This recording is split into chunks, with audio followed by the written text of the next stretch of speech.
Hello student, आज हम start कर रहे हैं क्लास 11 चैप्टर 6 का कॉम्बिनेशन पार्ट। इससे पहले हमारा परमुटेशन कंप्लीट हो चुका है, तो आप उसको जरूर देख लीजिए। तो कॉम्बिनेशन स्टार्ट करते हैं। कॉम्बिनेशन मीन्स क्या होता है? सिलेक्शन।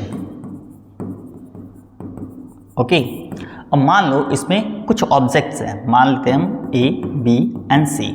ये हमारे क्या हैं? कुछ ऑब्जेक्ट्स। इसमें से कोई 2 सेलेक्ट करते हैं, ओनली 2 आर सिलेक्टेड। ठीक है, तो यहां पर जब 2 सेलेक्ट करेंगे तो यहां पर किस तरीके से सिलेक्शन होंगे? तो देखो यहां पर कैसे कैसे हो सकते हैं। ए बी का सिलेक्शन हो सकता है, या बी सी का सिलेक्शन हो सकता है, या सी ए का सिलेक्शन हो सकता है। कुछ इस तरीके से आपके सिलेक्शन हो सकते हैं। अब इसको रिप्रेजेंट कैसे करते हैं? रिप्रेजेंट करते हैं एन सी आर से। एन जो होगा वो टोटल नंबर्स ऑफ ऑब्जेक्ट्स होंगे। एन मतलब टोटल नंबर्स ऑफ ऑब्जेक्ट्स, और आर जो होता है वो सिलेक्टेड ऑब्जेक्ट्स होते हैं। ठीक है,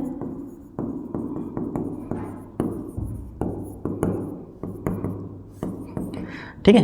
अब इसका एनसीआर का फॉर्मूला होता है NCR is equal to N factorial upon में एन माइनस आर का फैक्टोरियल और फिर आर का फैक्टोरियल। अब जैसे कि हमें इस तरीके से रिप्रेजेंट नहीं करना होगा, हमें क्या करना होगा? इस पे आंसर निकालना होगा। वो कैसे होगा? जैसे कि यहाँ पर हमारे पास 3 ऑब्जेक्ट थे, तो 3 और उसमें से हमने कितने सेलेक्ट करे? कोई 2, है ना, तो 2 यहाँ पर आ जाएगा। अब इसको अगर सॉल्व करें तो वो क्या क्या होगा? अब यहाँ पर इसको करें तो यहाँ पर क्या हो जाएगा? 3 का फैक्टोरियल अपॉन में 3 माइनस 2 का फैक्टोरियल, और फिर इनटू में 2 फैक्टोरियल हो जाएगा। और यहाँ पर क्या हो जाएगा?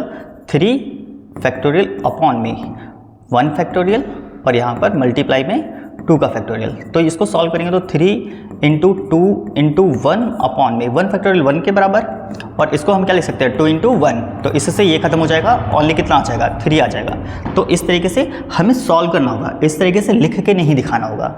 अब यही चीज़ अगर परम्यूटेशन में होती तो वहाँ पर क्या होता? 3p2। तो यहाँ पर क्या होता? 3 फैक्टोरियल अपॉन में 3 माइनस ऑफ 2 का फैक्टोरियल। तो यहाँ पर क्या आएगा? यहाँ पर हमारा 3 फैक्टोरियल अपॉन में 1 फैक्टोरियल, जो कि यहाँ पर कितना हो जाएगा? 3 इंटू 2 इंटू 1, और 1 फैक्टोरियल 1 के बराबर, तो यहाँ पर 6 होते। तो यहाँ पर परमुटेशन के अकॉर्डिंग करते तो टोटल नंबर ऑफ वेज कितने होते? 6 होते, लेकिन यहाँ पर सिलेक्शन के अकॉर्डिंग कराया हमने तो टोटल नंबर ऑफ वेज कितने हुए हैं? 3 हुए हैं। ऐसा क्यों? क्योंकि यहाँ पर ऑर्डर मैटर करता है, एक के बाद दूसरा, दूसरे के बाद तीसरा, कुछ इस तरीके से चलता है। लेकिन यहाँ पर सिलेक्शन में ऑर्डर मैटर नहीं करता। ओके, तो इसलिए यहाँ पर ये कितने वेज बने हैं? 3। अब इसकी प्रॉपर्टीज होती हैं, वो देखते हैं।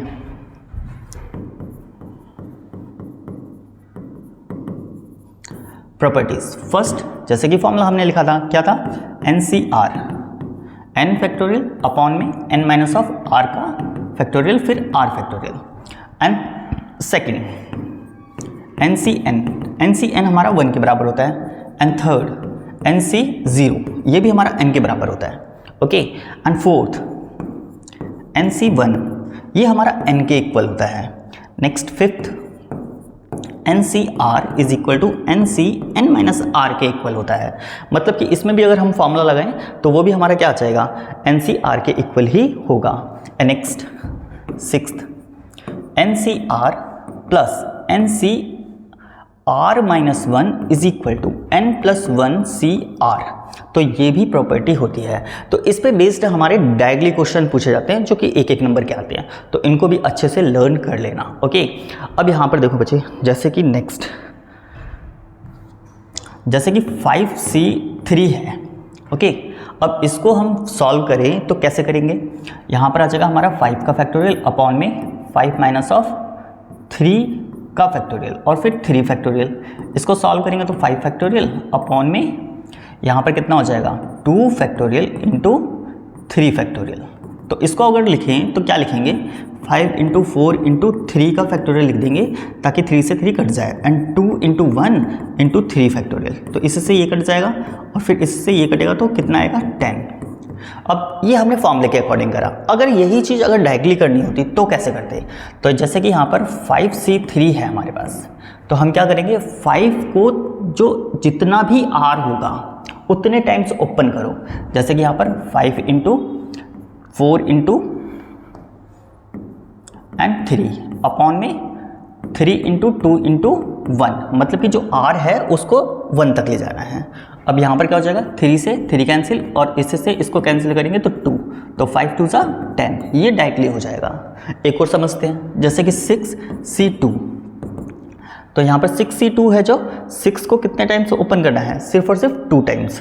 तो यहाँ क्या आ जाएगा, 6 इंटू 5 और 2 को लास्ट तक ले जाना है, मतलब कि 1 तक। 2 इंटू 1, इसको इससे कट करेंगे तो 3 आ जाएगा और यहाँ पर मल्टीप्लाई करेंगे तो 15 आ जाएगा। ओके, इससे ऐसा करने से टाइम आपका बचेगा। ओके, और अगर फॉर्मूला लगाओगे तो भी आंसर सेम ही आएगा, लेकिन थोड़ा टाइम कंज्यूमिंग होगा। तो इसी के साथ हमारा इंट्रोडक्शन कंप्लीट होता है।